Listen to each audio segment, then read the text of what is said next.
Hello everyone, and welcome to Delft Stack. Today we have a very useful video.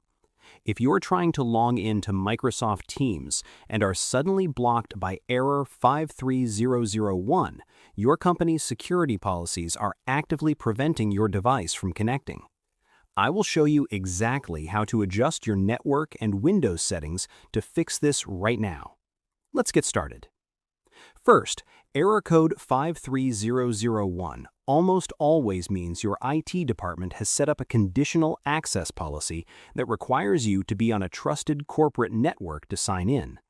If you are working from home, make sure your company's VPN application is fully connected and active before you open Microsoft Teams, as this securely authenticates your location and immediately satisfies their security requirements.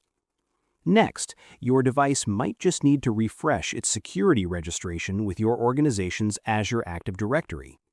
Open your main Windows Settings app, click on Accounts, and select Access Work or School. Find your company email address in the list, click Disconnect, and then immediately click Connect to sign back in, which completely resyncs your computer with your organization's Azure Active Directory. If you are on the right network but still getting the error, a corrupted login cache might be forcing an old rejected connection. Press the Windows key and the R key at the same time to open your Run dialog box. Type exactly %appdata %/Microsoft/Teams and hit Enter. When the folder opens, select every single file inside and hit Delete to force a completely clean login prompt the next time you open the app. If you are using the new Microsoft Teams app, simply go to your Windows Apps settings, find Teams, click Advanced Options, and hit the Reset button instead. Finally, if none of these steps work, your device is simply marked as non-compliant in your company's main security portal.